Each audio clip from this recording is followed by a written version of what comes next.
ё нафарҳое ки пули патентшона як рӯз ду рӯз дер супоридагӣ бошанд. Ти қати 99 хондагӣ, қати 98 хондагӣ фарқ надорад. ҳатман ҳар яки мо вақте ки даромад дорем бояд ба давлат андоз биспорем. Бахшида ба омади моҳи шарифи Рамазон хушхабар аз ширкати дорувории Шифофармо барои шумо.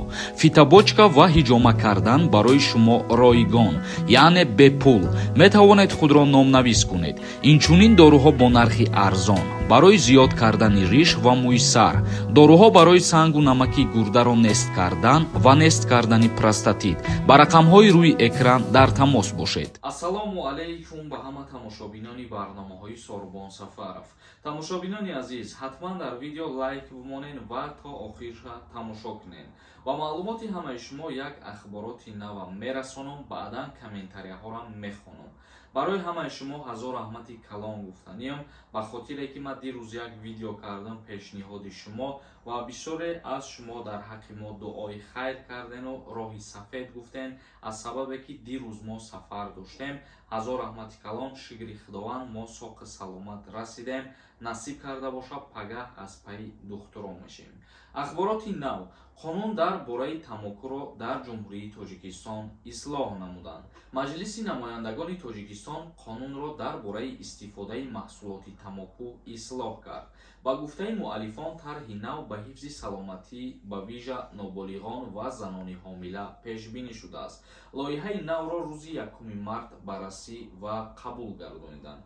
яъне ки қонун дар ҷумҳурии Тоҷикистон оиди кашидани тамоку тағйирот ва иловаҳо ворид карда шуд.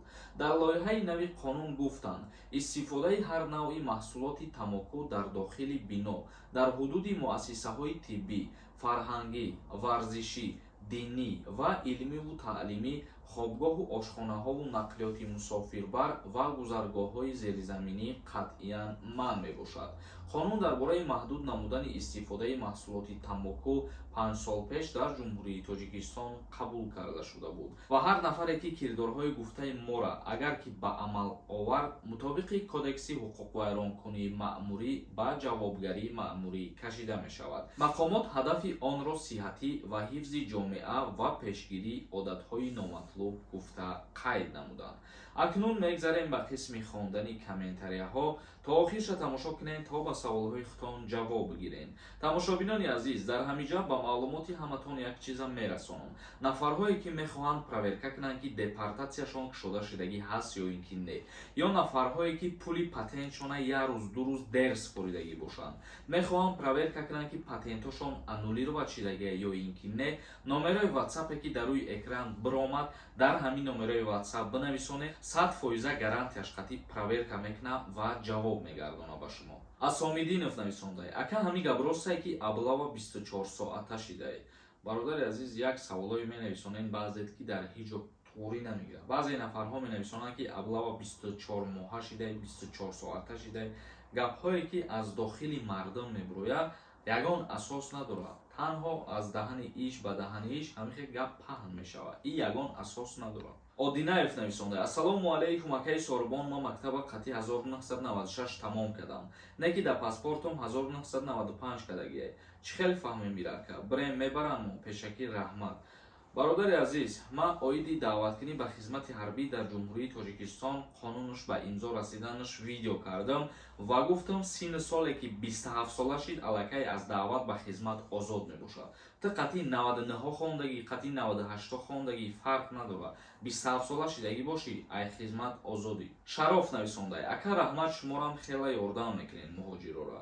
шумо дам ҳазор раҳмати калон ки мо ҳар чизе ба шумо пешниҳод мекунем, қабул мекунем ва моро дастгирӣ мекунем. як каси дигар нависонда: акаи Сорбон, яка писара мебаранд ё не? соли таваллудаш 2005 бошад. нафароне ки соли таваллуди 2005 ва сардори оила ба қайд гирифта шудагӣ бошанд, ба хизмат даъват намешаванд. як каси дигар нависонда: салом ака, соли 1996 чанд сол хизмат мекунад? ҷавоб медодем: бахшиш ако, яъне ки чанд моҳ нависонда. бо дар назар дора ки соли 1996 аллакай 27 сола мешава, баъди чанд моҳ, значит ҷавобш метиҳад. не, ин гап хатое.